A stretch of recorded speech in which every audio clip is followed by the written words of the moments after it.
Welcome to crash Educare. बेटा आज का हमारा टॉपिक है ऑप्टिक्स। ठीक है, ऑप्टिक्स टॉपिक का नाम है। बेसिकली इसमें होता क्या है, इलेक्ट्रोमैग्नेटिक वेव का वेव या पार्टिकल या मटेरियल कैरेक्टर आप क्या करते हैं, पढ़ते हैं। तो वेव का कौन सा कैरेक्टर आप पढ़ते हैं जनरली? इलेक्ट्रोमैग्नेटिक वेव के बारे में बोला था। इलेक्ट्रोमैग्नेटिक वेव के पास जनरली दो तरह का नेचर होता है। एक होता है आपका पार्टिकल नेचर। कौन सा नेचर? Particle nature. एंड दूसरा होता है वेव नेचर। ठीक है, तो पार्टिकल नेचर में जनरली फिजिक्स ने कहा कि भैया अगर पार्टिकल नेचर समझना है ज़्यादा से ज़्यादा तो आप क्या पढ़िए, आप पढ़िए, हम एक नया ब्रांच बना रहे हैं फिजिक्स का जिसको बोला गया रे ऑप्टिक्स। क्या बोला गया भैया? Ray optics. ठीक है, और वेव नेचर अगर इलेक्ट्रोमैग्नेटिक वेव का समझना है आपको तो क्या पढ़िए? Wave optics. कौन सा ऑप्टिक्स? वेव ऑप्टिक्स पढ़िए आप। ठीक है भैया, दो पार्ट तो आपने डिवाइड कर दिया ऑप्टिक्स का। ऑप्टिक्स किसके लिए जनरली बनाया गया? इलेक्ट्रोमैग्नेटिक वेव के दोनों नेचर को समझने के लिए कि है क्या भैया इलेक्ट्रोमैग्नेटिक वेव। पार्टिकल नेचर अगर हम देख रहे हैं तो कैसे इफेक्ट हमें दिखाई देगा, तो क्या क्या चीज़ें हम इसका इस्तेमाल कहाँ कहाँ कर सकते हैं, किस तरह से इसके प्रोसेसेस होते हैं, क्या डिवाइस बना सकते हैं, यूज कर सकते हैं पार्टिकल नेचर का, इलेक्ट्रोमैग्नेटिक वेव का। फिर बात किया गया अच्छा वेव नेचर अगर हमें समझना हो तो हम कैसे समझेंगे, और इलेक्ट्रोमैग्नेटिक वेव का वेव नेचर का यूज करके हम क्या क्या काम कर सकते हैं।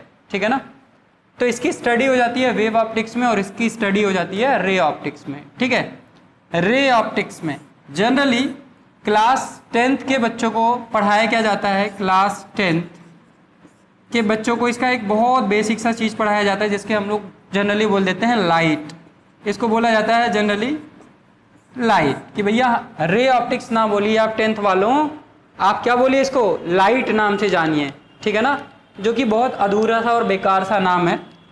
ठीक है, इसका ज़्यादा कोई मतलब नहीं है। अगर ये बात बोल रहे हैं ये बात बोल रहे हैं तो ज़्यादा समझ में आता है, लेकिन ये बात मुझे तो पल्ले नहीं पड़ती है। लाइट का कई सारा मतलब हो सकता है। ठीक है, वो समझ में आएगा जैसे जैसे लेक्चर आप आगे देखेंगे। चलिए, तो रे ऑप्टिक्स में नाम आया किसका? लाइट का। क्लास 10th में बोला गया। लेकिन हम 10th से थोड़ा सा हटके IIT JEE और मेडिकल या जनरली बेसिक चीज़ों पे डिस्कशन करने वाले हैं।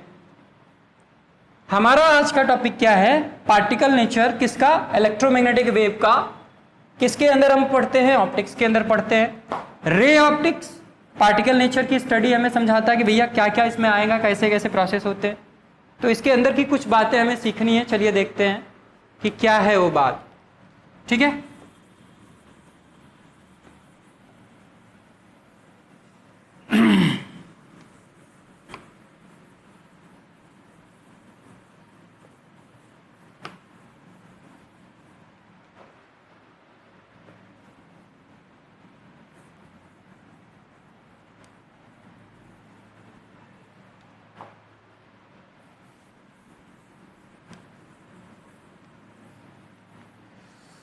चलिए बात किसका आ रहा है? बात आ रहा है लाइट का। किसका बात आया भैया? लाइट का। ठीक है ना, लाइट इसको हमने क्या बोला कि फिजिक्स में इसको क्या बोलते हैं भैया? रे ऑप्टिक्स के नाम से हम लोग पढ़ते हैं इसको क्लास 12th में। ठीक है, इसके अंदर हमें पढ़ना क्या है? इसके अंदर जनरली हमें देखना है कि प्लेन मिरर का बिहेवियर क्या है। आज का टॉपिक हमारा क्या है जनरली?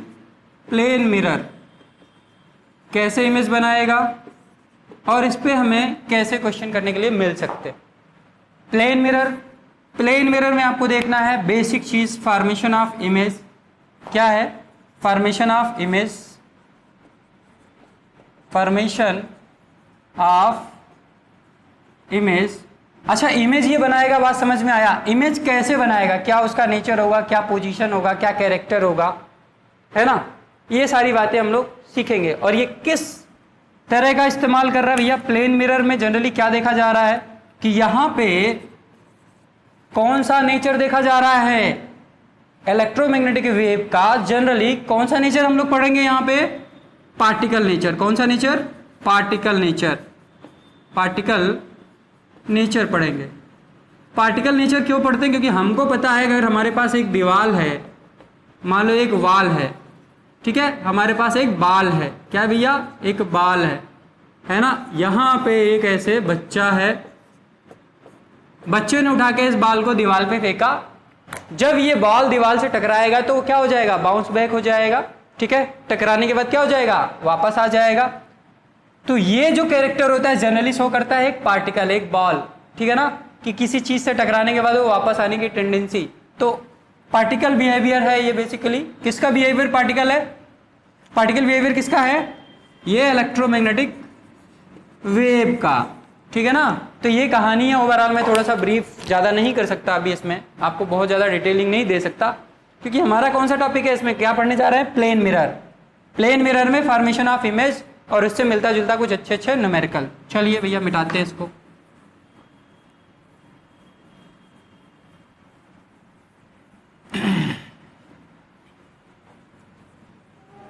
तो टॉपिक हो गया हमारा प्लेन मिरर। प्लेन मिरर कैसे इमेज बनाता है? सर हम सुबह सुबह या स्कूल जाने से पहले अपना चेहरा किस में देखते हैं? प्लेन मिरर में देखते हैं क्या? हाँ सर देखते तो हैं।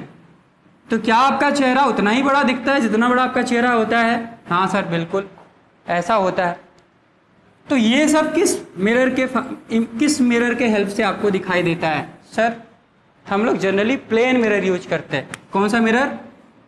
प्लेन मिरर यूज करते हैं जनरली। प्लेन मिरर यूज करते हैं सर। अच्छा जी, प्लेन मिरर आपने यूज किया हो तो बात समझ में आया। अच्छा प्लेन मिरर कैसे बनता है जनरली?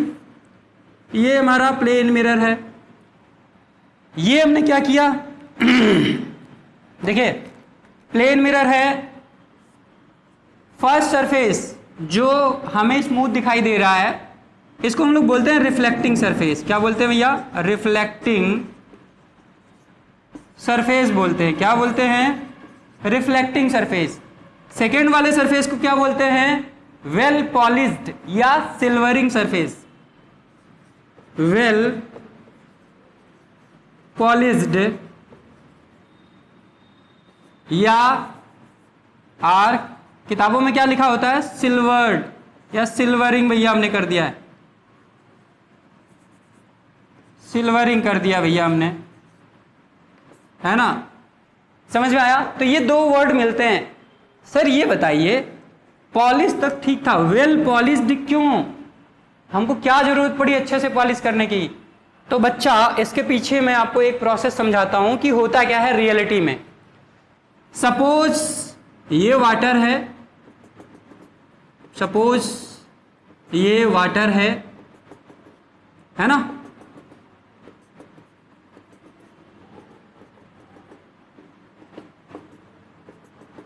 हाँ सर पानी आ गया। क्या आया? पानी आ गया सर। अब मान लो इस पानी में यहां पे कहीं आप तैर रहे थे, आपका जो दृष्टि है, आंखें जो हैं बेसिकली इस तरफ है ना? ठीक है। और सूरज, ये भैया सूरज भगवान है, यहां से रोशनी निकली, ये क्या है? वाटर है। ये क्या है? वाटर है, पानी है। सूरज से रोशनी निकली लेकिन इस पानी के सरफेस पे रोशनी गिरी। कौन गिरी? रोशनी गिरी। तो आपको भी यहाँ से पता चल गया कि भैया बाहर कुछ तो ऐसी चीज़ है जो हम तक पहुँच रही है, कुछ तो ऐसी चीज़ है जो हम तक पहुँच रही है। इसका मतलब, और यहाँ पे अगर एक कोई छोटा सा ऐसे बच्चा हो, ठीक है, तो आफ्टर इंसिडेंट इस बच्चे को भी यहाँ से लगता है कि हाँ ये रोशनी कुछ इसके आँख पे भी आ रही है। अगर आप सुबह सुबह नदी के किनारे खड़े हो जाए और सूर्योदय ऐसा होता है, देखिए एक पानी में तैर रहा हो और एक क्या हो, बाहर खड़ा हो, तो दोनों लोग को दिखाई देगा कि हाँ ये पानी के ऊपर रिफ्लेक्शन होगा, इसे बोलते हैं रिफ्लेक्शन।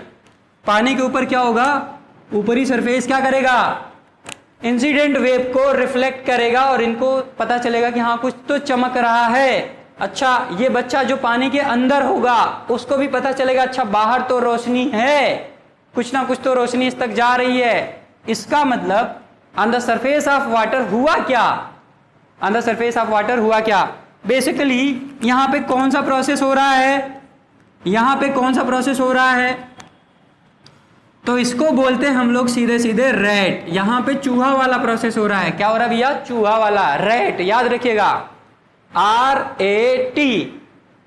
आर का मतलब होता है रिफ्लेक्शन। इस बच्चे को जो दिखाई दे रहा है ये रिफ्लेक्टेड रे है। ये क्या है भैया, ये रिफ्लेक्टेड रे है। अच्छा सर, ये तो रिफ्लेक्टेड रे है। अच्छा, जो पानी के अंदर है उसको क्या दिखाई दे रहा है, पानी के अंदर जो है इसको ये जो रे आ रही है इसे बोलते हैं ट्रांसमिटेड रे। कौन सा रे, ट्रांसमिटेड। कौन सा, ट्रांसमिशन बोल दो, ट्रांसमिशन। इस प्रोसेस को ट्रांसमिशन बोलते हैं, या इसे बोल दीजिए ट्रांसमिटेड रे, ट्रांसमिटेड रे बोल दीजिए भैया। ये कौन सा रे है, ये ट्रांसमिटेड रे है। और ये प्रोसेस क्या कहलाता है, ट्रांसमिशन कहलाता है। इसी ट्रांसमिशन को आप पढ़ते हैं एज ए रिफ्रैक्शन। क्या पढ़ते हैं, रिफ्रैक्शन। रिफ्रैक्शन का मतलब क्या हो गया, when a wave incident on a boundary. Boundary का मतलब होता है जहां पे क्या हो, बाउंड्री का मतलब क्या होता है, जहां जैसे बोलते हैं भैया ये हमारी बाउंड्री है, इसका मतलब बगल में दूसरे की होगी। तो उसी तरह से बाउंड्री का मतलब होता है पहला मीडियम और बगल में दूसरा मीडियम, ठीक है। तो वेव जब भी किसी बाउंड्री पे टकराता है, क्या होता है, वेव जब भी किसी बाउंड्री पे टकराता है तो बेसिकली वहां पे ये तीनों प्रोसेस अकर करते हैं, reflection, absorption and transmission. RAT, red का मतलब होता है रिफ्लेक्शन, A का मतलब होता है एब्जॉर्प्शन एंड T का मतलब होता है ट्रांसमिशन। तो इस बच्चे को ट्रांसमिटेड रे दिखाई देता है जिसको हम लोग बोलते हैं रिफ्रैक्शन। रिफ्रैक्शन का मतलब होता है when a wave incident on a boundary then some part of the wave passes through the another medium, that process is known as refraction. समझ में आया, ट्रांसमिशन का मतलब क्या होता है, एक जगह से दूसरी जगह ट्रांसमिट होगा, चला जाना, ठीक है ना। चलो, हमने आपको फुल फॉर्म बताया भैया। आर का मतलब होता है रिफ्लेक्शन, आर फॉर रिफ्लेक्शन, याद रखिएगा। ए फॉर एब्जॉर्प्शन,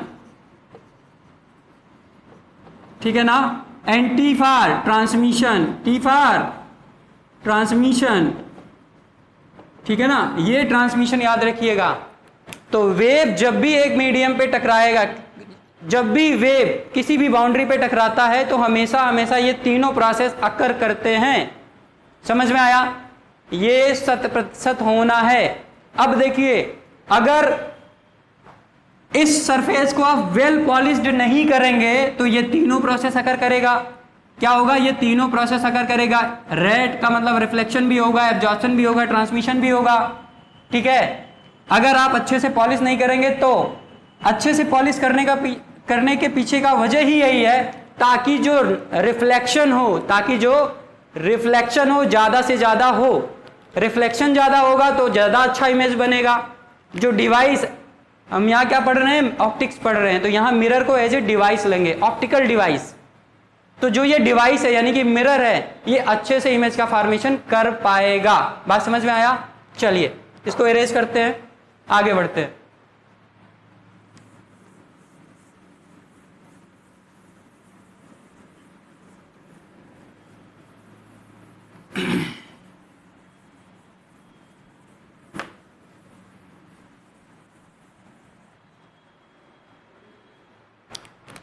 चलो भैया जल्दी जल्दी इसको मिटा दीजिए। हाँ सर मिटा तो दिए हैं, चलिए इसको भी हटा ही देते। तो आपको बच्चों ये समझ में आ गया, किसी भी किताब में आपको अगर मिल रहा है कि भैया सिल्वर्ड सरफेस या वेल पॉलिश सरफेस, तो इसके पीछे की वजह क्या है कि जितना अच्छे से किसी भी मिरर को आप पॉलिश करेंगे उतना ही ज़्यादा रिफ्लेक्शन होगा, और जितना ज़्यादा रिफ्लेक्शन होगा उतना ही क्लियर इमेज का फॉर्मेशन होगा। कभी कभी मार्केट में देखिए आप शीशा लेने जाते हैं लेकिन कुछ टाइम बाद शीशे में अपना चेहरा ही नहीं दिखता है सही से। इसका मतलब क्या है कि वो तो जो शीशा आप लेकर आए हैं वो अच्छे से पॉलिश नहीं किया गया या अच्छे तरीके से बनाया नहीं गया, ठीक है ना। तो डिवाइस यानी कि जो ऑप्टिकल डिवाइस यानी कि जो आप शीशा मिरर आप लेकर आए हैं वो बेकार था, ठीक है ना। चलिए, तो प्लेन मिरर के बारे में हमने बात करी, हमें पढ़ना है कि प्लेन मिरर बेसिकली इमेज कैसे बनाता है। चलिए ठीक है, ये हमारा मान लीजिए क्या है भैया, एक प्लेन मिरर है। क्या है? प्लेन मिरर है। सबसे खास बात क्या है भैया, प्लेन मिरर। किसी ने पूछ लिया अच्छा प्लेन मिरर का रेडियस ऑफ कर्वेचर कितना होता है या फोकल लेंथ कितना होता है, तो आपके दिमाग में इतना आना चाहिए भैया, प्लेन मिरर यानी कि एक लाइन है और लाइन का जो रेडियस होता है इनफाइनाइट होता है। क्या होता है? इनफाइनाइट। तो इसका रेडियस ऑफ कर्वेचर क्या होगा भैया? इनफाइनाइट होगा। रेडियस ऑफ कर्वेचर इनफाइनाइट तो फोकल लेंथ भी इनफाइनाइट, फोकल लेंथ भी इनफाइनाइट होगा। अच्छा सर, फोकल लेंथ भी इनफाइनाइट होगा? हाँ बिल्कुल, ठीक है। और हमने पहले ही बताया इसको बोलते हैं रिफ्लेक्टिंग सरफेस। RS का मतलब रिफ्लेक्टिंग सरफेस, और ये क्या है? वेल पॉलिश्ड सरफेस या silvered surface, SS silvered surface, ठीक है ना। तो इमेज फॉर्मेशन अगर हमें देखना है तो ऑब्जेक्ट को जनरली कहां खड़ा होना चाहिए? रिफ्लेक्टिंग सरफेस के तरफ होना चाहिए, है ना। ये मान लीजिए आपको अपना चेहरा देखना है तो शीशे के पीछे जाके थोड़ा ना देखेंगे, शीशे के सामने खड़े होंगे तब ना दिखाई देगा। हाँ सर बिल्कुल सही बात बोल रहे हैं। अच्छा, तो इसको हम एज ए ऑब्जेक्ट यहां ट्रीट करेंगे। भैया आप क्या पढ़ रहे हैं? ऑप्टिक्स पढ़ रहे हैं। यहाँ ऑब्जेक्ट क्या होता है? Object is a source of incident ray. Incident ray basically अगर आप टेक्निकली इस चीज को सोच रहे हैं तो ऑब्जेक्ट आपका क्या होता है? एक इनपुट होता है। क्या होता है? एक इनपुट होता है। और इमेज क्या होता है? उसका आउटपुट होता है, ठीक है। चलिए आगे बढ़ते। समझ में आया बेसिक चीज? हाँ सर बढ़िया, मजा आया। छोटी छोटी बातें सीखने में ही मजा है, बड़ी बातें तो भूल ही जाती हैं। चलिए भैया फॉर्मेशन ऑफ इमेज देख लेते हैं। तो सबसे खास बात, अगर आपको चेहरा देखना होता है तो आप प्लेन मिरर का इस्तेमाल करेंगे या स्फेरिकल मिरर का? सर प्लेन मिरर ज़्यादा सही रहता है, क्योंकि वो इमेज का फॉर्मेशन ऐसा करता है कि आपको जिस वजह से आप अपना फेस देखते हैं वो वजह आपको दिखाता है। कितने आप सुंदर हैं, कितने आप बेकार हैं, ये सारी चीज़ें आपका मिरर आपको बताता है, ठीक है ना। तो मान लीजिए ये फॉर्मेशन ऑफ इमेज देखते हैं कैसे बनाता है फॉर्मेशन ऑफ इमेज, और बेसिक चीज़ें इसमें पढ़ेंगे, फटाफट क्वेश्चंस करेंगे। Formation of image, incident ray आया, कोई ऑब्जेक्ट शीशे के सामने खड़ा है, जैसे मान लीजिए रूम में लाइट जल रही है तो मेरा चेहरा आपको दिखाई दे रहा होगा कैमरे में, कैसे दिखता है पीछे कुछ मतलब कुछ मिरर वगैरह भी दिखाई दे रहे होंगे। तो ये छोटी छोटे प्रोसेस है जो कई सारे लेक्चर में कंप्लीट होंगे। तो बेसिक हमारा कुछ और फंडा है इस लेक्चर को बनाने का, वो फंडा समझिए। मान लीजिए आप यहाँ पे ऐसे खड़े हो गए, ठीक है ना, और आपसे जो मिरर का प्लेन मिरर है भैया, ये पीएम, प्रधानमंत्री नहीं, पीएम का मतलब प्लेन मिरर, ठीक है ना। प्रधानमंत्री बोल दीजिए, प्राइम मिनिस्टर, ऐसा कुछ भी नहीं है भैया। पीएम का मतलब होता है प्लेन मिरर। और ये क्या है भैया? आपका ऑब्जेक्ट है। क्या है भैया? ऑब्जेक्ट, ठीक है ना। एक बच्चा मिरर के सामने खड़ा हो गया डी डिस्टेंस पे। कितने डिस्टेंस पे भैया? डी डिस्टेंस पे। हाँ सर बिल्कुल, खड़ा हो गया, फिर खड़ा तो हो गया। इसका इमेज कहाँ बनेगा भैया? रिफ्लेक्टिंग सरफेस के अपोजिट बनेगा। रिफ्लेक्टिंग सरफेस इधर है, ये आपका रिफ्लेक्टिंग सरफेस है। इसके अपोजिट का मतलब कौन है? इसके पीछे जाइए, यानी कि जिस तरफ सिल्वरिंग होगा, जिस तरफ आप वेल पॉलिश्ड सरफेस रखेंगे उस तरफ क्या बनेगा? इसका इमेज बनेगा। अच्छा सर इमेज तो बना दिए, पेड़ तो भैया इतने बड़ा बनेगा जितना बड़ा इसका आपने बनाया है। पैर देख लेते हैं भैया, ठीक है, मान लो ऐसे बनेगा, ठीक है। डैश डैश बनाने का मतलब था कि ये इमेज बनता है हमारा वर्चुअल। ये क्या बनता है भैया? वर्चुअल। क्यों? क्योंकि वर्चुअल इमेज का मतलब होता है जहां पे हमें ऐसा अपीयर हो, फील आए। जैसे बहुत सारी चीजों की फीलिंग होती है। सपोज कि आपका एक टेस्ट हुआ, आपका नंबर बहुत गंदा आएगा और आपके बगल वाले का बहुत अच्छा आया, तो आपको फील हुआ यार आप पढ़ ही नहीं रहे थे, है ना।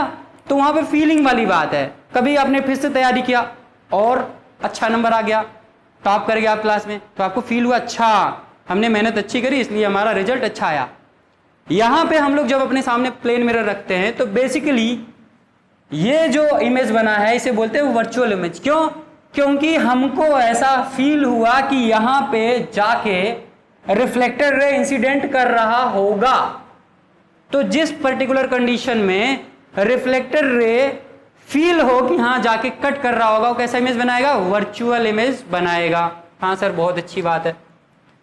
तो भैया डी डिस्टेंस ये था, डी डिस्टेंस के पीछे जाके इन्होंने क्या किया? इमेज बनाया। इसको बोलते हैं हम लोग इमेज। क्या बोलते हैं? इमेज बोलते हैं। और कैसा बनाया यहाँ पे इमेज? नेचर इनका कैसा है भैया? नेचर ऑफ इमेज कैसा है? पहली बात तो सर वर्चुअल है। कैसा है? वर्चुअल है, ये पहली बात है।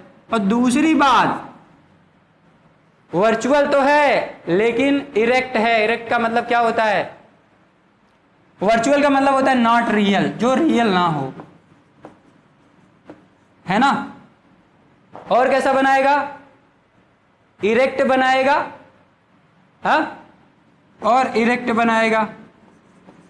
अच्छा सर, इरेक्ट बनाएगा। और कैसा बनेगा? इरेक्ट होगा लेकिन अपवर्ड होगा। अगर ये क्या है? मुंडी है, ये ऑब्जेक्ट की मुंडी है। तो मुंडी देखिए, इमेज में भी मुंडी दिखाई दे रही है, ये ऑब्जेक्ट की मुंडी है तो ये इमेज की मुंडी है। इसी को बोलते हैं अपवर्ड। इसी को क्या बोलते हैं भैया? अपवर्ड। ठीक है भैया, अपवर्ड हमने लिख दिया यहाँ पे। वर्चुअल हो गया, नॉट रियल हो गया, इरेक्ट हो गया यानी कि अपवर्ड हो गया। अच्छा, तीसरा क्या है भैया? सेम साइज का होगा। क्या होगा भैया? सेम साइज का। जितना हाइट आपका होता है एग्जैक्टली, मान लीजिए आपका हाइट क्या है? कैपिटल एच है। कितना है? कैपिटल एच है। तो इमेज का भी जो हाइट होगा कैपिटल एच ही बनेगा। कैपिटल एच ही बनेगा। समझ में आया? हाँ सर समझ में आया।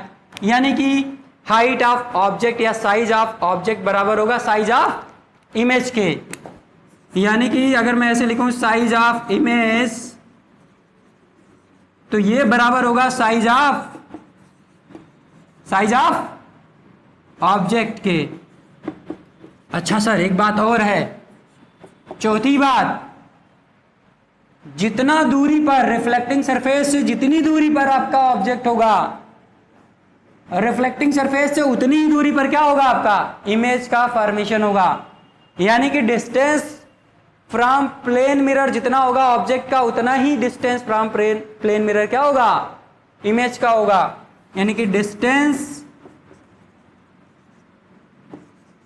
From plane mirror of image will be equal to distance from plane mirror of object। समझ में आया? जितना डिस्टेंस पे होगा आपका ऑब्जेक्ट मिरर से, प्लेन मिरर से, उतना ही डिस्टेंस पे आपका इमेज बनेगा फ्रॉम प्लेन मिरर। और कैसा नेचर होगा? वर्चुअल होगा। वर्चुअल का मतलब होता है जो कि रियल ना हो। वर्चुअल का मतलब होता है जहां पे हमें फील आए कि हाँ रिफ्लेक्टेड रे जाके रिफ्लेक्टेड रे जाके इंटरसेक्ट कर रहे हैं। क्या कर रहे हैं? इंटरसेक्ट का मतलब होता है काटना। जहां पे रिफ्लेक्टेड रे फील हो कि जाके इंटरसेक्ट कर रहे हैं, उस पर्टिकुलर प्लेस पे वर्चुअल इमेज बनता है। और क्या होगा भैया? इरेक्ट, यानी कि इरेक्ट होगा और अपवर्ड होगा। और क्या होगा? साइज ऑफ इमेज बराबर होगा साइज ऑफ ऑब्जेक्ट के। और क्या होगा? Distance from plane mirror of image बराबर होगा distance from plane mirror of object, है ना। जो दोनों डिस्टेंस, ये डिस्टेंस ऑफ ऑब्जेक्ट है और डिस्टेंस ऑफ इमेज है, तो यहाँ पे डिस्टेंस ऑफ ऑब्जेक्ट बराबर होगा किससे? डिस्टेंस ऑफ इमेज के। बात समझ में आया? चलो, ये नेचर है प्लेन मिरर का। ये क्या है भैया? नेचर है प्लेन मिरर का। ठीक है ना। अब हमें आगे जो छोटे छोटे प्रॉब्लम करना है इस पर्टिकुलर कैरेक्टर पे। कैरेक्टर क्या होने वाला है? देखिए, मैं जो आपको प्रॉब्लम सिखाने वाला हूं बेसिकली बेस्ड किस बात पे है?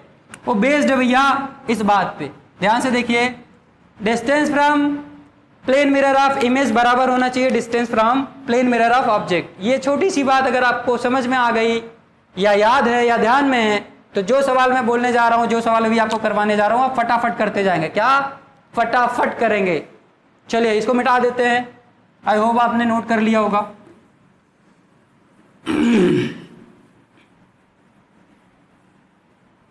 एक्चुअली थोड़ा सा गला गड़बड़ है तो आप परेशान मत होइएगा, बीच बीच में इस तरह की चीज़ें आती रहती हैं जब भी ऐसा सिचुएशन होता है, क्योंकि हम भी क्या हैं, इंसान हैं भैया।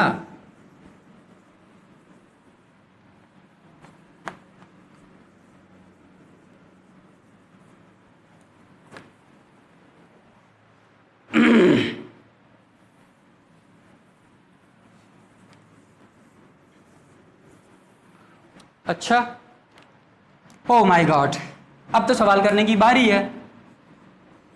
चलिए पहला एग्जाम्पल आपके पास क्या है भैया, एक प्लेन मिरर है। क्या है? एक प्लेन मिरर है। छोटा सा ऑब्जेक्ट हमारे पास यहाँ पे है। ये क्या है भैया?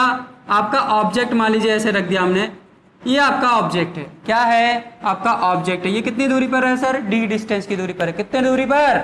डी डिस्टेंस पे। सर इमेज कहाँ बनेगा? तो इसका इमेज कहाँ बनना चाहिए? ये मान लीजिए आपका पोजीशन है तो इससे वर्चुअल बनना चाहिए। कहाँ पे? डी डिस्टेंस पीछे बनना चाहिए। हाँ सर बिल्कुल सही बात आपने बोला, जो बात आपने पीछे बताया था उस बात पे छोटा सा एग्जांपल है। डी डिस्टेंस पे आपने रखा, डी डिस्टेंस पे इमेज बन गया। ये भैया आपका इमेज है। ठीक है, यानी कि मान लीजिए अगर मैंने 2 मीटर दूरी पर रखा था प्लेन मिरर से, ऑब्जेक्ट को 2 मीटर की दूरी पर रखा था, तो इमेज कितनी दूरी पर बनेगा? इमेज सर बनेगा 2 मीटर की दूरी पर। कहाँ से? प्लेन मिरर से। किधर की ओर? पीछे की ओर। किधर की ओर? पीछे की ओर। समझ में आया? कौन बना? इमेज बना। चलो ये छोटा सा एग्जांपल है। आगे दूसरा एग्जांपल सर, दूसरा एग्जांपल देखिए। हमने बोला पीछे वाले सवाल में कि आपका ऑब्जेक्ट कितनी दूरी पर है? प्लेन मिरर से 2 मीटर की दूरी पर है। कितने मीटर की दूरी पर है सर? 2 मीटर की दूरी पर है। अच्छा, तो इमेज कहाँ बना था? 2 मीटर की दूरी पर पीछे बना था। हमने कहा बेटा एक काम करिए, अगर इस ऑब्जेक्ट को उठा के आप 1 मीटर आगे लेके चले जाइए। कितना आगे लेके चले जाइए? 1 मीटर फॉरवर्ड डायरेक्शन में, यानी कि टुवर्ड्स द प्लेन मिरर। इसे क्या बोलेंगे? ये ऑब्जेक्ट चला, जैसे मान लीजिए मैं ऑब्जेक्ट हूं, सामने प्लेन मिरर रखा है, तो ऑब्जेक्ट चला 1 मीटर टुवर्ड्स प्लेन मिरर। अब सवाल ये उठता है कि इमेज कितना चलेगा और किधर चलेगा? सर पीछे आपने अभी जस्ट बताया है कि जितनी दूरी पर आपका ऑब्जेक्ट होगा प्लेन मिरर से, उतनी दूरी पर हमेशा हमेशा कौन होगा? इमेज होगा सर। कौन होगा? इमेज होगा। कितनी दूरी पर? सर जितनी दूरी पे आपका ऑब्जेक्ट होगा प्लेन मिरर से, उतनी दूरी पर हमेशा आपका इमेज रहना चाहता है और होता भी है। हाँ सर ठीक है। 1 मीटर आपने आगे बढ़ाया, 1 मीटर आगे बढ़ाने के बाद आप पहुंच गए यहाँ पे। अभी आपका ऑब्जेक्ट कहाँ आ गया सर? यहाँ पे आ गया, नया पोजीशन। हाँ सर ऑब्जेक्ट यहाँ आ चुका है। तो भाई साहब 1 मिरर ये आगे जो आपका इमेज है, ये क्या है? इमेज है। ये भी आपका 1 मीटर चलेगा टुवर्ड्स द मिरर और ये पहुंचेगा यहाँ पे। ये भैया आपका क्या है? ये फाइनल इमेज का पोजीशन है। समझ में आया? यानी कि अगर ऑब्जेक्ट चलेगा 1 मीटर इन t सेकेंड, यानी कि 1 सेकेंड मान लो चल रहा है, 1 सेकेंड में ऑब्जेक्ट चला टुवर्ड्स द मिरर 1 मीटर, तो 1 सेकेंड में आपका इमेज चलेगा टुवर्ड्स द मिरर। समझ में आया? 1 सेकेंड में ऑब्जेक्ट चला टुवर्ड्स द मिरर कितना मीटर? 1 मीटर। तो इमेज कितनी दूर चलेगा? 1 मीटर चलेगा टुवर्ड्स द मिरर। कितने देर में? 1 सेकेंड में ही चलेगा। ठीक है भैया। इसका मतलब क्या है?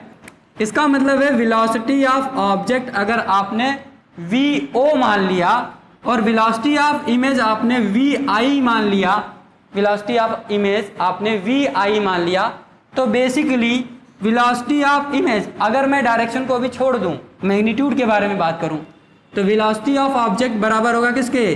वेलोसिटी ऑफ इमेज के। यानी कि वेलोसिटी ऑफ इमेज बराबर होगा वेलोसिटी ऑफ ऑब्जेक्ट के। मैं मैग्नीट्यूड के बारे में बात कर रहा हूं। किसके बारे में? मैग्नीट्यूड। किसके बारे में? मैग्नीट्यूड, ना कि साइन के बारे में। क्यों? क्योंकि देखो ध्यान से, अगर ऑब्जेक्ट, ये मान लीजिए आपका ऑब्जेक्ट है, सॉरी ये मान लीजिए इमेज है और ये आपका ऑब्जेक्ट है, तो ऑब्जेक्ट अगर इधर चल रहा है 1 मीटर या v वेलोसिटी से, तो आपका इमेज जो है इस तरफ आएगा v वेलोसिटी से। समझ में आया? ये आपका ऑब्जेक्ट चला v वेलोसिटी से, तो उतने ही देर में उतनी वेलोसिटी से टुवर्ड्स द मिरर आएगा कौन? आपका इमेज आएगा। ठीक है, सेम वेलोसिटी से। चलिए सर, ये समझ में आ गया। नेक्स्ट क्वेश्चन सर करते हैं। ये तो आसान सवाल था, हमने आपको इंट्रोड्यूस करा कि होता क्या है बेसिकली। मान लीजिए आपके पास क्या है, एक छोटा सा ऑब्जेक्ट है, ठीक है, जो कि d डिस्टेंस की दूरी पर रखा है। कितनी दूरी पर है सर? d डिस्टेंस की दूरी पर है। ये भैया प्लेन मिरर है। कौन है भैया? प्लेन मिरर है। ये कौन है? प्लेन मिरर है। आपको पता है कि d डिस्टेंस की दूरी पर आपका इमेज भी बनेगा। क्या बनेगा भैया? इमेज भी d डिस्टेंस की दूरी पर बनेगा। अच्छा सर, थोड़ा गला खराब हो गया, पानी पी सकता हूँ क्या?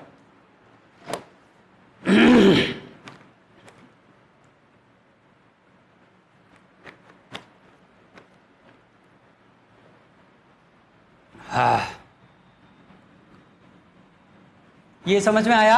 हाँ सर समझ में आया। चलो भाई अब हमने क्या किया? ऑब्जेक्ट को फिक्स कर दिया। पहले वाले कंडीशन में क्या था भैया? हमारा जो प्लेन मिरर था ये फिक्स था, ये मूव नहीं कर रहा है। ये हमारा फिक्स है, ये मूव नहीं कर रहा है। अच्छा सर, नहीं कर रहा है, ठीक है भैया। यहां पे हम क्या कर रहे हैं? ऑब्जेक्ट को फिक्स कर दे रहे हैं। किसको फिक्स कर दिया सर? ऑब्जेक्ट को फिक्स, यानी ऑब्जेक्ट को मूव नहीं करवा रहे हैं। हम क्या कर रहे हैं? इस बार प्लेन मिरर को d डिस्टेंस पहले था ऑब्जेक्ट से, प्लेन मिरर को इस डायरेक्शन में मूव कर रहे हैं x डिस्टेंस। सवाल देखिए, अगर हमने ऑब्जेक्ट को फिक्स किया और मिरर को यहां से ऐसे पकड़ के, मिरर को ऐसे पकड़ के इस डायरेक्शन में x डिस्टेंस अगर हम ले गए, तो सवाल यह है कि इमेज किधर और कितना शिफ्ट होगा। सवाल ध्यान से सुनिए। हमने प्लेन मिरर को शिफ्ट किया फॉरवर्ड डायरेक्शन में x। क्वेश्चन है हमारा कि इमेज क्या है? इमेज किधर और कितना शिफ्ट होगा। चलिए सर, सवाल समझ में आया? हाँ सर, सवाल समझ में आया। बेसिक चीज भैया, हमेशा हमेशा प्लेन मिरर का जब भी सवाल आए तो हमेशा हमेशा आपके दिमाग में बस एक ही बात आना चाहिए, बस एक ही बात आना चाहिए। क्या सर? वो बात ये है कि हमेशा हमेशा ऑब्जेक्ट का डिस्टेंस प्लेन मिरर से बराबर होगा इमेज का डिस्टेंस प्लेन मिरर से। बिल्कुल सही सर। तो चलिए, जब आपने x डिस्टेंस शिफ्ट किया फॉरवर्ड डायरेक्शन में, किसको? मिरर को, तो आपका मिरर कहाँ आया सर? यहाँ आ गया मिरर, यहाँ आ गया। हाँ सर, प्लेन मिरर यहाँ आ गया। अच्छा सर, तो अभी देखिए फाइनल डिस्टेंस क्या हो गया ऑब्जेक्ट का मिरर से? सर अभी d प्लस एक्स हो गया। क्या हो गया? d प्लस एक्स हो गया। अच्छा, पहले इमेज का डिस्टेंस मिरर से कितना था? d था। अच्छा सर, अभी कितना बचा है? प्लेन मिरर को अगर आपने एक्स रोटेट मतलब मूव करवा दिया फॉरवर्ड डायरेक्शन में, तो फाइनल डिस्टेंस बिटवीन इमेज और मिरर क्या बना? तो सर पहले था d, आपने x घटा दिया, और तो x घटा दिया तो ये कितना बना? d माइनस एक्स बचा। यानी कि जो फाइनल पोजीशन है मिरर की, उससे इमेज जो पहला इमेज था उसका पोजीशन कितना है? d minus x. कितनी दूरी पर है? d माइनस एक्स डिस्टेंस की दूरी पर। हाँ सर, ये बात तो समझ में आया। अच्छा सर, आपने जो पहले नियम बताया, ये वाला नियम कि अगर 2 मीटर पे प्लेन मिरर से ऑब्जेक्ट है तो 2 ही मीटर पे इमेज भी है। चलिए सर, अभी देखिए फाइनल पोजीशन जो प्लेन मिरर का है उससे ऑब्जेक्ट की डिस्टेंस कितनी हो चुकी है? d plus x. तो फाइनली इमेज का भी पोजीशन कितना होना चाहिए? d plus x. कहां से? प्लेन मिरर के। कौन सा plane mirror? Final position of plane mirror. हाँ सर, तो ये जो डिस्टेंस होना चाहिए किसका? ये फाइनल पोजीशन होना चाहिए। यहां पे कहीं आपका आएगा कौन? इमेज आएगा। कौन आएगा? इमेज आएगा। तो इमेज में जो शिफ्टिंग हो गई ये हो गई। मान लीजिए इमेज में शिफ्टिंग हो रही है y। कितनी शिफ्टिंग हो रही है? y। कितनी? y। इमेज में शिफ्टिंग हो गई y, और फाइनल पोजीशन है जो मिरर का, उससे जो इनिशियल इमेज है उसका डिस्टेंस कितना? d minus x. चलिए, तो सर प्लेन मिरर का और इमेज का जो गैप होना चाहिए और डी प्लस एक्स होना चाहिए। कितना होना चाहिए भैया? डी प्लस एक्स, क्योंकि फाइनल पोजीशन से इमेज का फाइनल पोजीशन से किसके फाइनल पोजीशन से, मिरर के फाइनल पोजीशन से ऑब्जेक्ट का डिस्टेंस हो चुका है डी प्लस एक्स, तो मिरर से जो इमेज होना चाहिए वो डी प्लस एक्स डिस्टेंस पर होना चाहिए। अच्छा सर, शुरू में हमें गैप दिखाई दे रहा है डी माइनस एक्स, जो इनिशियल पोजीशन है इमेज का और फाइनल पोजीशन है प्लेन मिरर का, उसके बीच का गैप कितना बचा है? डी माइनस एक्स, और होना कितना होना चाहिए? डी प्लस एक्स, ये होना चाहिए।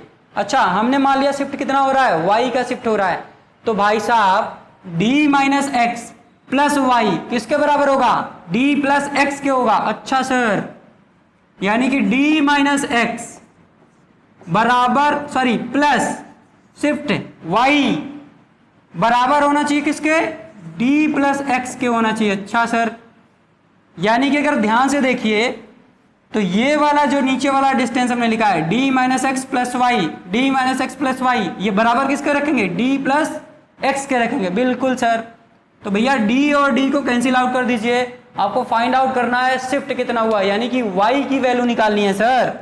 किसकी वैल्यू निकालनी है? वाई की वैल्यू निकालनी है। अब देखिए यहाँ पे बचा है माइनस एक्स, इस माइनस एक्स को अगर इस तरफ आप ले जाएंगे तो ये हो जाएगा प्लस एक्स, तो ये है आपका y, और पहले से इधर क्या है? x है, तो y बराबर आएगा आपका x प्लस एक्स। ठीक है ना? दैट मीन्स कि जो शिफ्ट आपको देखने के लिए मिल रहा है, शिफ्ट जो आपको देखने के लिए मिल रहा है, शिफ्ट इन इमेज पोजीशन या शिफ्ट ऑफ इमेज का कितना शिफ्ट हुआ भैया? y हुआ, जो कि बराबर है 2x के। किसके बराबर है भैया? 2x के। ये बहुत इंपॉर्टेंट डेरिवेशन था जो मैंने आपको समझा दिया, खासकर जब इस तरह से प्रॉब्लम आपको पूछे जाए, खासकर जब इस तरह से आपकी प्रॉब्लम सवाल आपको बुक में मिल जाए या कहीं क्वेश्चन मिल जाए आपको इस तरह का, या आपके एग्जाम में मिल जाए, तो हमेशा ध्यान रखिए अगर मिरर x डिस्टेंस चल रहा है तो आपका इमेज जो होगा 2x डिस्टेंस चलेगा। लेकिन यहाँ पे एक बात आपको दिमाग में रखना है, जिस दिशा में आपका मिरर मूव करेगा उसी दिशा में आपका इमेज भी मूव करेगा। लेकिन वेलोसिटी ऑफ मिरर अगर x है तो वेलोसिटी ऑफ ऑब्जेक्ट क्या हो जाएगा? 2x हो जाएगा। इस बात को हमेशा आप ध्यान रखिएगा। उसका मैंने यहाँ पे आपको छोटा सा डेरिवेशन दिया है। x डिस्टेंस मिरर ने कवर किया t टाइम में, तो उतना ही समय लिया इमेज ने कितना डिस्टेंस कवर करने के लिए? 2x डिस्टेंस कवर करने के लिए। इसका मतलब क्या होता है कि अगर मैं इसी चीज को डिफरेंशिएट कर दूं टाइम के रिस्पेक्ट में, किसको? dy बाई डी एक्स अगर मैं कर दूं यहाँ पे, मतलब मान लीजिए dy बाई डी टी कर दूं, तो आपको दिखाई देगा अच्छा 2 आएगा, dx बाई डी टी आ जाएगा, dy बाई डी टी। चलिए भैया मैं इसको प्रूव भी कर दे रहा हूं, मैं इसको डिफरेंशिएट कर दिया। किसको? ये जो इक्वेशन हमने निकाला इसको मैंने डिफरेंशिएट किया विथ रिस्पेक्ट टू टाइम, तो हमको समझ में आया dy बाई डी टी बराबर हो रहा है twice of dx by D T. क्या हो रहा है? Twice of dx by D T. और ये dy बाई डी टी क्या है? वेलोसिटी ऑफ इमेज है, वेलोसिटी ऑफ इमेज है। और ये क्या है? dx by D T. ये किसको आपने शिफ्ट किया है भैया? प्लेन मिरर को आपने शिफ्ट किया है। किसको? प्लेन मिरर को। तो ये हो जाएगा आपका वेलोसिटी ऑफ प्लेन मिरर। समझ में आया? तो यहां से आप देख सकते हैं कि वेलोसिटी ऑफ इमेज बराबर आ रहा है twice of velocity of plane mirror. बात समझ में आया? और देखिए यहाँ पे कोई साइन में चेंज नहीं आया है, दोनों आ रहे हैं पॉजिटिव, यानी कि जिस दिशा में आपका मिरर भाग रहा है उसी दिशा में आपका इमेज भी भागेगा। समझ में आया? हाँ सर समझ में आया। तो ये छोटा सा सवाल है। अब हम करेंगे एक कंबाइन क्वेश्चन जिसमें आपको दिया जाएगा कि आपका ऑब्जेक्ट भी मूव कर रहा है और प्लेन मिरर भी मूव कर रहा है। समझ में आया भैया? चलिए, आई होप आपने इसको नोट कर लिया होगा, तो मैं ऊपर से इरेज कर रहा हूं, नीचे वाला आप नोट कर लीजिएगा। सर सवाल तो बहुत अच्छा था, लेकिन आगे वाला सवाल इससे भी अच्छा होगा बच्चों। आगे वाला सवाल क्या है सर? देखो, मान लो एग्जाम्पल नंबर 4, आपके पास एक प्लेन मिरर है। सही है भैया, प्लेन मिरर आपने दे दिया, और एक बच्चा है, ठीक है, यहां पे ऐसे खड़ा है, तो उसका इमेज कहां बनेगा भैया? अगर मान लीजिए यहां से d डिस्टेंस की दूरी पर है, तो इसका इमेज कहां बनेगा भैया? कुछ ऐसे बनेगा। हाँ सर बिल्कुल ऐसे बनेगा, ये वर्चुअल बन रहा है और सेम हाइट का बन रहा है सर, और इरेक्ट बन रहा है, अपवर्ड बन रहा है, ठीक है। हाँ हाँ सही है। चलो अब हम बोल रहे हैं अगर ये बच्चा इस डायरेक्शन में भागने लगा, ये बच्चा इस डायरेक्शन में भागने लगा मान लो v वेलोसिटी से, कितनी वेलोसिटी से, v वेलोसिटी से, और ये इमेज सॉरी ये मिरर, देखो ये बच्चा और मिरर दोनों एक दूसरे के अपोजिट डायरेक्शन में भाग रहे हैं। बच्चा भाग रहा है इधर, मिरर भाग रहा है इधर, बच्चा भाग रहा है इधर, मिरर भाग रहा है इधर। मिरर की वेलोसिटी हमने दे दिया v इस डायरेक्शन में, और बच्चे का भी वेलोसिटी है v इस डायरेक्शन में। तो आपको पूछा जाएगा कि find out velocity of image और डायरेक्शन, ठीक है। छोटा सा सवाल है, चलिए फटाफट करते हैं। अगर वेलोसिटी ऑफ मिरर भी हमने v असाइन कर दिया, लेकिन दोनों अपोजिट डायरेक्शन में मूव कर रहे हैं, जिस डायरेक्शन में बच्चा भाग रहा है उसके अपोजिट डायरेक्शन में आपका प्लेन मिरर भाग रहा है, तो सवाल क्या है कि भैया इमेज किस दिशा में भागेगा और कितनी वेलोसिटी से भागेगा। इमेज किस दिशा में भागेगा और कितनी वेलोसिटी से भागेगा। समझ में आया भैया सवाल? सर समझ में आ गया। अब इसका जवाब क्या है वो जानना है।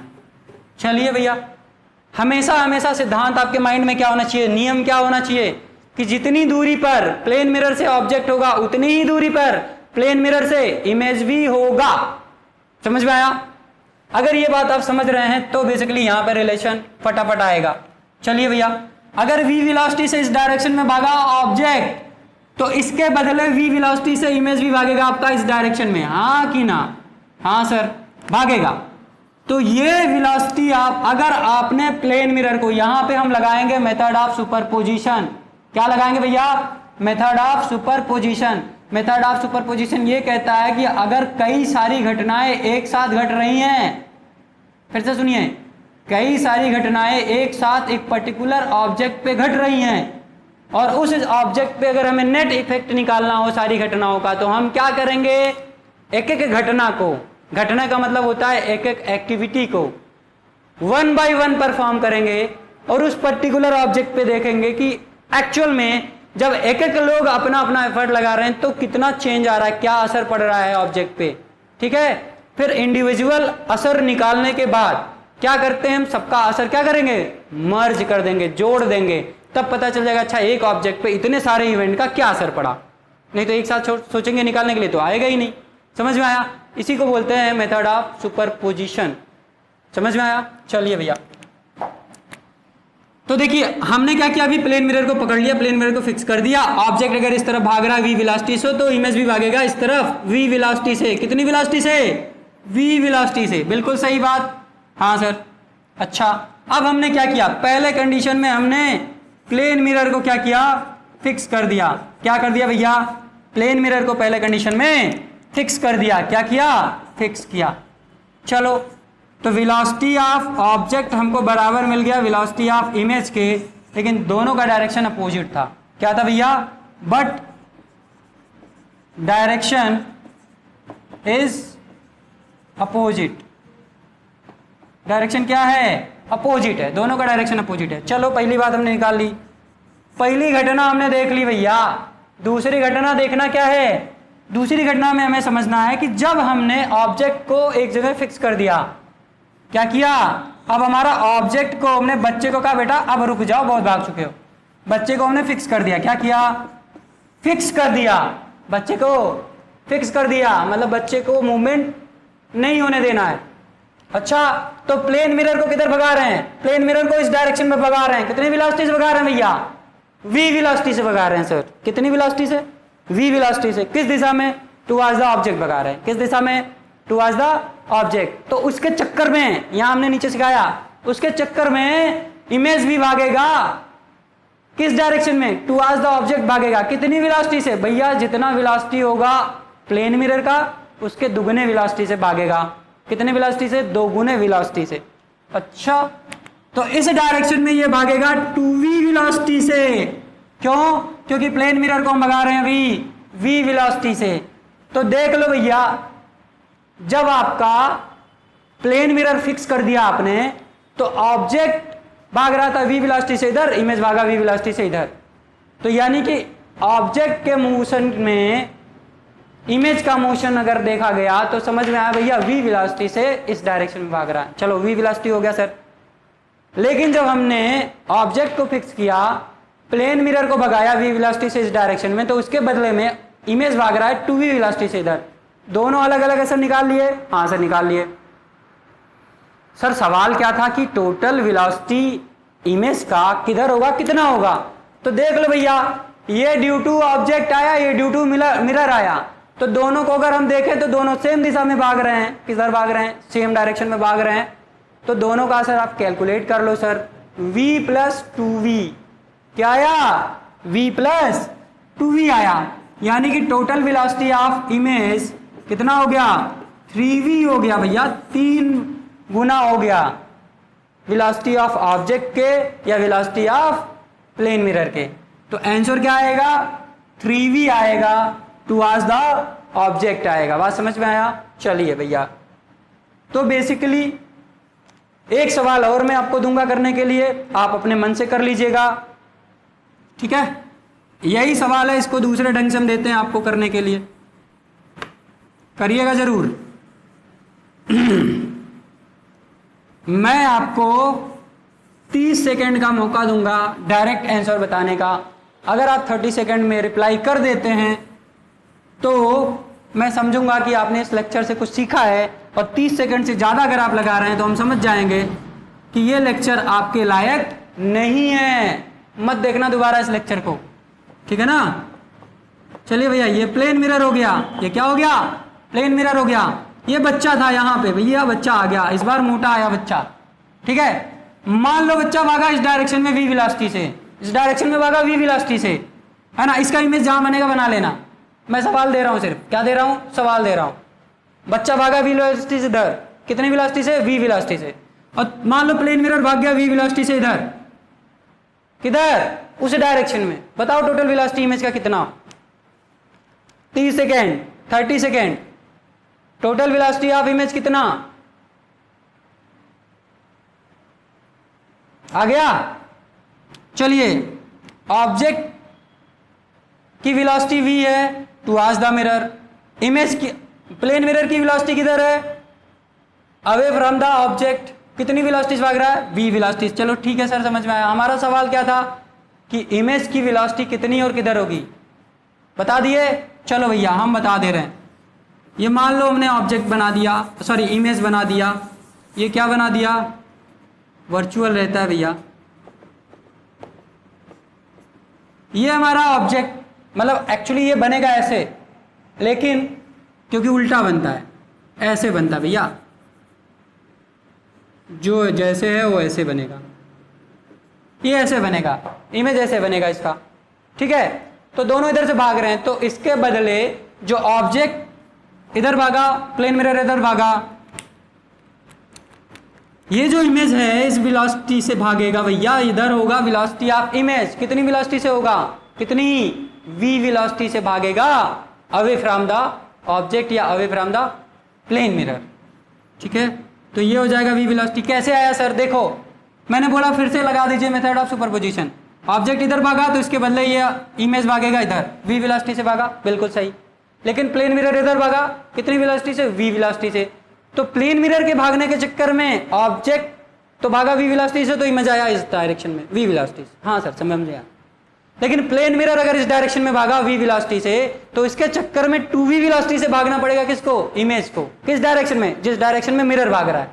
तो मिरर तो इधर भाग रहा भाई, तो ये मिरर की वजह से, ये मिरर की ड्यू टू मिरर जाएगा 2 वेलोसिटी से इधर, 2v वेलोसिटी से इधर, और ऑब्जेक्ट के मोशन की वजह से ये v वेलोसिटी से इधर जाएगा। नेट वेलोसिटी इमेज का कितना आया? किधर आया सर? नेट वेलोसिटी इमेज का आएगा v, लेकिन जिस डायरेक्शन में प्लेन मिरर भाग रहा है उस डायरेक्शन में, ठीक है? समझ में आया? चलिए, ऐसे बहुत सारे न्यूमेरिकल आपको कर सकते हैं। इसमें चाहो तो आप 50, 100, 1000, 2000 जितने चाहो पेड भर के न्यूमेरिकल बना सकते हो। न्यूमेरिकल की कमी नहीं है इस पर्टिकुलर टॉपिक पे, ठीक है?